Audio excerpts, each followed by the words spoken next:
Thanks for tuning in. This is Kakorya Freesia. Today, also as a note, this video is for entertainment and inspirational purposes, and all rights are reserved by me. So, let's get started. Okay, you know how it is really awesome to be a good person. And when I was growing up, I was a sweetheart, okay? I mean, if I had an extra dollar, I'd give you $1. If I could help you, I'd go out my way to help you. I'm not saying I was perfect, okay? I have my flaws, too, even as a kid. But I was a sweetheart. And it took me a very long time, to probably about the time I was about 32, to not be a sweetheart, laugh out loud. As a sweetheart, people play on your kindness, your generosity, your naiveness, your innocence. The fact that you, goddamn it, are so genuine that you'd go out of your way above and beyond to help somebody in need. And that was the definition of me as a sweetheart growing up. But then, one day, I had a sibling that used to stay with me. And they asked me for something, and I said no. And they laughed. I could not understand why they would laugh, but it was a joke to them.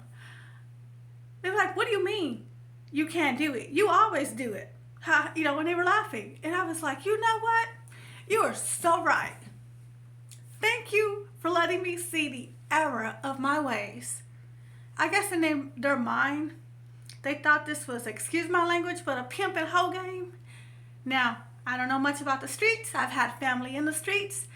I lived in some of the most craziest places.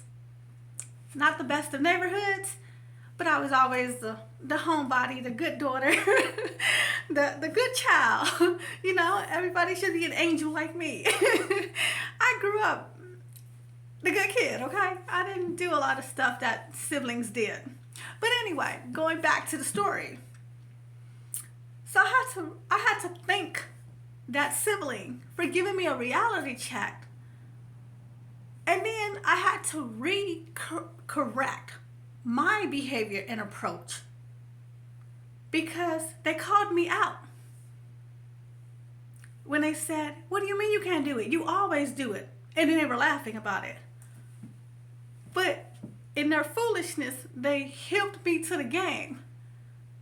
And then I had to examine and take responsibility that I helped to create this perception that my kindness somehow was a weakness. The fact that I was a sweetheart, the fact that I would go above and beyond and be generous. And yeah, I was naive, and yeah, I didn't know much about stuff, so I got taken advantage of a lot of times. But I had to acknowledge my part of it. And then I had to change my approach. And so I came back. You know what? I'm not an ATM, a convenience store, or a floor mat. And I learned the value of the word no. And if anybody tells you that there are no good people in the world, well, that might be that they just got burnt out. They were so good and so generous that they didn't set boundaries. And then they decided, you know what? I'm going to do everybody how they do me. And then they turned to the dark side, laugh out loud, and they started doing people just how they were done. But if you really say that there are no good people in the world, there are no genuine people in the world, then that means that if you were that, once upon a time, you were that genuine person and you loved helping people, would that mean that you were playing game too? Or were you sincerely coming from the heart? It's okay to be a good person. It's not okay to not have boundaries so that people see you as a floor mat, an ATM, or a convenience store for their use.